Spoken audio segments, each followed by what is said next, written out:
శ్రీ గురుభ్యో నమ. శ్రీ మహాగణాధిపతయే నమ. ఇక తులారాశి వారికి, ఈ తులారాశి వారికి ఈ నెలలో అన్ని రంగములందు విజయం కలగడానికి ఆస్కారం ఉంది. నూతన బంధుమిత్రులతో కలయిక, కొత్త మిత్రులు కానీ బంధువులు కానీ వాళ్ళతో కలయిక ఏర్పాటు ఉంటుంది. విద్యార్థులకు మంచి సమయం, విద్యలో అనుకూలమైన వాతావరణం ఏర్పడుతుంది.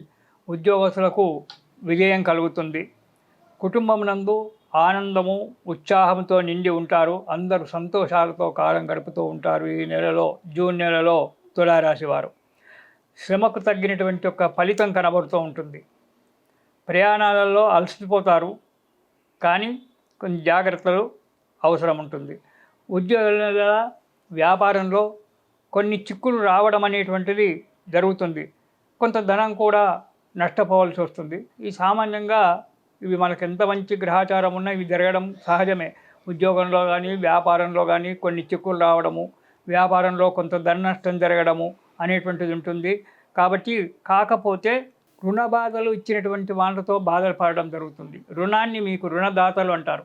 రుణదాతలు ఎవరైతే ఉన్నారో వారి వల్ల కొన్ని ఇబ్బందులు పడవలసి వస్తుంటుంది. జాగ్రత్త అవసరం. వారితో కోపంగా నిష్ఠూరంగా మాట్లాడి బాధలు తెచ్చుకోకండి. వాళ్ళకు సర్ది చెప్పి పంపించండి. ఇక రెండవది, కొన్ని ఊహించని కష్టాలు రావడం అనేటువంటి జరగడానికి ఆస్కారం ఉంది. వాటికి సిద్ధంగా ఉండండి. మనోధైర్యంతో ఆ కష్టాలను ఎదుర్కోండి. సుఖజీవనం చెయ్యండి. ఇక మొదటి వారం కనుక చూసినట్టయితే అనవసర ప్రయాణాలు చేయడం, ఇటు ఆఫీసులకు సెలవు పెట్టుకోవడము, ఇటు వ్యాపారాలు వదిలిపెట్టుకోవడము, ప్రయాణాలు చేయడం అనేటువంటి జరుగుతుంది. దానివల్ల అనారోగ్యం ఏర్పడుతుంది. రుణపీడ అంటే రుణదాతలు వచ్చి ఇంటి ముందు కూర్చొని నా డబ్బు నాకు ఇస్తావా లేదా అనేటువంటి ఒక ప్రోద్బలం జరగడానికి ఆస్కారం ఉంది. దానివల్ల మీ మనస్సు బాధ, ఎవరైనా వేరే వాళ్ళు పక్క వాళ్ళు విన్నట్టయితే దానివల్ల కొన్ని మానసికమైన ఒక బాధలు ఏర్పడడం అనేటువంటిది, కొంత అపకీర్తి రావడానికి కూడా ఆస్కారం ఉంది. కొన్ని ఊహించని కష్టాలంటే ఇలాంటివే కావచ్చు.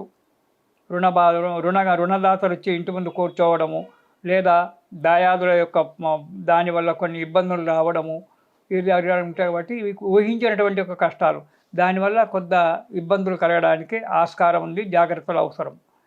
ఇక రెండవ వారం కనుక చూసినట్టయితే చేసే వృత్తి వ్యాపారాల్లో అభివృద్ధి మంచిగా ఉంటుంది. ధనాదాయం పెరుగుతుంది. ఆర్థిక పరిస్థితి కూడా మెరుగుపడుతుంది. మీకు ఈ రెండవ వారంలో కులాచారాల పట్ల, అంటే మన భారతీయ సాంప్రదాయాల పట్ల బాగా శ్రద్ధ వహించాలి అనేటువంటి ఒక ఆలోచన కలుగుతుంది. మన భారతీయ సాంప్రదాయాలను దగ్గర తీస్తూ, ఆ సాంప్రదాయాలు పాటిస్తూ, ఆ సాంప్రదాయాలను 10 మందికి వివరిస్తూ, వారు కూడా భారతీయ సాంప్రదాయాలు మన సాంప్రదాయాలు పాటించమని చెప్తూ చేస్తూ ఉంటారు. ఇక గృహ నిర్మాణం చేయడమో, గృహాన్ని ప్రారంభించడమో జరగడానికి ఆస్కారం ఉంది. దాని గురించి ఆలోచిస్తారు. అది చేయడానికి కూడా ఆస్కారం ఉంది. విందు వినోదాలలో పాల్గొంటారు. సుఖంగా ఉంటారు. రెండవ వారం. ఇక మూడవ వారం కనుక మనం చూసుకున్నట్టయితే బంధుమిత్రులతో కలయిక, బంధువులతో మిత్రులతో సంతోషంగా కాలాన్ని గడపడం, కొత్త వారిచే పరిచయం ఏర్పడము, ఇటు భూమి కానీ ఇల్లు కానీ ఏదైనా కొనడం అనేటువంటి జరగడానికి ఆస్కారం ఉంది. మనశ్శాంతితో ఆనందంతో కాలం గడుపుతూ ఉంటారు. అవకాశం ఉన్నది. కాబట్టి ఈ మూడవ వారంలో మీరు ఏదైనా ప్లాట్ కొనుక్కోవడము, లేదా ఇల్లు కొనుక్కోవడము ఏదో జరగడానికి మంచి అవకాశం ఉంది. జరిగేటువంటి ఒక అవకాశం కూడా చాలా మటుకు కనబడుతూ ఉంటుంది మూడవ వారంలో. ఇక నాలుగవ వారంలో కొన్ని అనుకోని ఆపదలు, ఊహించినటువంటి యొక్క ఆపదలు కొన్ని రావడానికి ఆస్కారం ఉంది. ఆర్థిక పరిస్థితి కూడా మందగించడం అనేటువంటి జరుగుతూ ఉంటుంది. దానివల్ల కొన్ని చిక్కులు రావడానికి ఆస్కారం ఉంది. అంతేకాకుండా సంతానంతో కూడా కొన్ని చిక్కులు రావడానికి ఆస్కారం ఉంది. తగు జాగ్రత్తగా ఉండడం అవసరము. ఆలోచించి అడుగు ముందుకేయడము అనేటువంటిది తులారాశి వారికి జూన్ నెలలో కొద్దిగా ఇబ్బందికరంగా ఉంటుంది. కాబట్టి జాగ్రత్త అవసరం. వీళ్ళు ఈ జూన్ నెలలో ఈ తులారాశి వారు లలితా సహస్రనామ పారాయణం చేయడం అనేటువంటిది చాలా మంచిది. ప్రతిరోజు ఒకసారి లలితా సహస్రనామాలు కనుక పారాయణం చేసినట్టయితే ఈ చిన్న చిన్న కష్టాల నుంచి దూరం కావడానికి ఆస్కారం ఉంది. ఆ లలితాదేవిని నమ్మండి, లలితా సహస్రనామ పారాయణం చేయండి.